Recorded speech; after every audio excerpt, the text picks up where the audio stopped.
Okay, come on, let's go. This should be recording. I thought it was recording the last time, then it wasn't. Okay, time for some nursery rhymes, all right? I can use that to next week. All the king's horses and all the king's men couldn't put Humpty Dumpty together. I know he's in here. Not yet. Humpty. Humpty Dumpty sat on the wall. Humpty Dumpty had a great fall. All the king's horses and all the king's men couldn't put Humpty Dumpty together again. There they are. Couldn't put them back together again. Humpty Dumpty sat on the wall. Humpty Dumpty had a great fall. All the king's horses and all the king's men couldn't put Humpty Dumpty together again. Hello. Welcome. I'm Miss Sadie, and I want to welcome you to Miss Sadie's Bookworms.com. I don't know. I thought I had it to Three Blind Mice. I think that was the last nursery rhyme we looked at before we go to Humpty Dumpty. At any rate, we found them, so it's all good. Yes, come right in. I want to introduce you to the youngest of the young. This morning, I have the infants. Yes, so I call them like my little munchkins. Yeah, they're the youngest. First, to my right, it's probably to your left. I want to introduce you to, come on, girls, Danae and Haley. Yeah, come on, sit up a little bit. We've got company. Danae and Haley. Yeah, they hang out together. They're pretty good girlfriends. And over here on my left is the fellas, Robert in the blue and Pierce. Well, a little story. This morning they were playing together rather nicely. You know, we had them on the mat, on the carpet, but for some reason, something happened. I don't know. One rolled one way and one rolled the other way, and maybe there was a ball in between, whatever. There was a little disagreement, so they're not talking to each other right now. That's why their backs are kind of turned to each other. Usually they play together, they have a good time, but not today, just not feeling it. But it's all right. By this afternoon, they'll be back to playing together again on the mat, and it's all good. Okay, now to tell you a little bit about what happens when the infants are in our care. Oftentimes, if I play nursery rhymes, I play what I like to call the softer version. Even though it's a nursery rhyme, it's London Bridge is falling down and row, row, row your boat. Sometimes in the morning, if things are a little hectic and they get a little excited, a softer version will help calm them, and then we can begin our day and just look at books. We can just laugh together, play together, do a lot of hugs, and just talk about the books and the animals that are in the books. We have so many books for infants. Basically, it's the pictures that I show them, but then I have a little story to go with it. The ducks. I also have the ducks to go with this book. It's 5 little ducks. So if I lay the book down and they're, let's say, lying on their tummy and we're reading it, I'll bring out the mommy duck and I'll begin singing. I don't do 5. 3 little ducks went swimming one day over the hills and far away. Mother duck went quack, quack, quack, and I'll have the ducks moving along.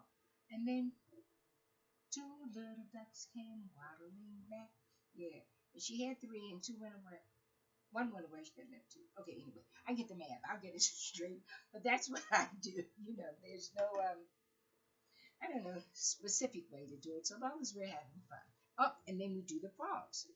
We might do 2, 1 for each hand, and we'll have them hopping along. 2 green and speckled frogs sitting on the speckled log. It is just so much fun, the movement, and just to see how they get the enjoyment out of it. Now, this guy, he doesn't do very much. This is our hedgehog. But I do have a story about him, and you're going to have to tune in to Miss Sadie's Bookworms.com if you want to know what happens. Now, this is the baby. His mom is around somewhere. I don't know where she is right at the moment. But at any rate, this book, you read to me, I'll read to you. This is, in essence, what Miss Sadie's Bookworms is all about. I'll be reading to students, and you will be reading to your children. All you have to do to access the books is go to the website, MercedesBookworms.com, click on the link, and you'll have instant access to all of the books that we will be reading. And if you can't get it right away, it's all right. Take your time, and when you're able to get the book, just go back to the link, click it on, and the books will be there. The data shows that a lot of in our community, a lot of our libraries have closed. And if they've not closed already, they're on the verge of closing. So where will our children get books from to learn to read? How about in home? Your own personal in-home library. I'm a proponent of that. And this book says, you read to me and I'll read to you. And if they have their own books at home, they will be able to begin to read at a very early age. They have the capacity to do that. They have the potential to do that. And where we come in is supplying the books for them so they are able to do that. And that will start them on a lifelong journey of reading, and they'll wind up becoming a bookworm. Okay? Itsy Bitsy Spider. Oh, the toddlers love this. Look at him. He's so cool. Itsy Bitsy Spider. Sun came out and he went to the beach. Yeah, let's read it together. Oh, we got to start at the beginning. Wait a minute. Where's our first page? Hold up. There it is. We're stuck together. We read this a lot. The itsy bitsy spider went up the water spout. Uh-oh. Down came the rain. It washed the spider out. Out came the sun. There's the rain. He's got his umbrella. He was ready. Out came the sun. There it is. It dried up all the rain. Itsy bitsy spider went up the spout again. Yep. So that's just, like I said, one of so many nursery rhymes that we read together. Songs, Brown Bear. Brown bear, who do you see? I see Mercedes looking at me. Actually, that's just a song from one of the many books that Eric Carle has written. Brown Bear, we've got Polar Bear, we've got all kinds of bears and all kinds of animals that are in those stories for our little people. And then we have books for them that have pictures in of them and different things, fruits and vegetables, and they're asking, what's that? And of course, we will have it in front of them. So when we're saying, if they're asking, what is that? We can point to it and say, that's an apple. That's a banana. Those are blueberries, as well as the animals. Yes.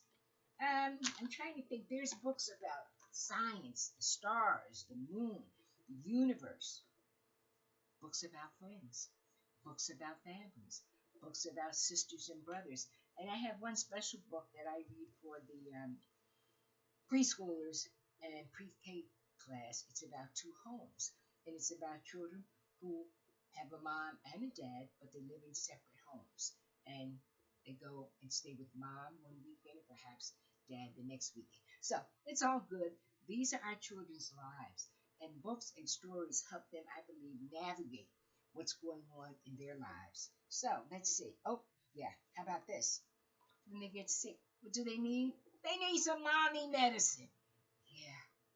Okay. Beautiful illustrations. Oh, yeah. You think that's hot chocolate? I don't know. Could be. Oh, what about when they go to school? For those that are preschool age, maybe they're in a program. I'm Your Bus. This book is really tattered. We have read it so often, but it's a good book and they love it. Okay, I'm trying to think. Is there any? This is interesting. I've got 7 of these. 3 little pigs. 7 of them. And you know what? When I read this to my pre-K class, we talk about the story. It's all about the 3 little pigs and the big bad wolf, but some have a different ending.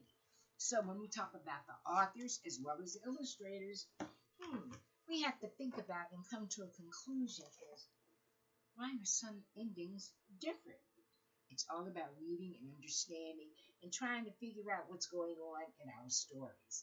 So this is just a little, I guess you say, demonstration about what happens within the environment of MercedesBookworms.com with our different age groups: infants, young toddlers, older toddlers, young preschoolers, and then pre-K. Okay, so thank you for tuning in. And if you tune in and subscribe and like, as my brother-in-law would say, tune in, like, and subscribe. We're going to have these books to you and your child. And you don't have to wait for the holidays, but it is an excellent time for gift giving, especially books, something that will last them all their lives, pretty much. Okay? Thanks for tuning in. And I always like to end my program with an affirmation. Te amo. I love you.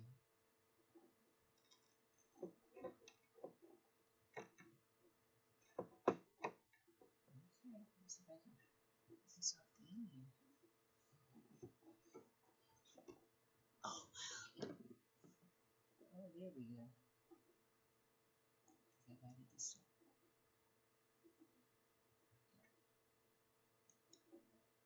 Not yet?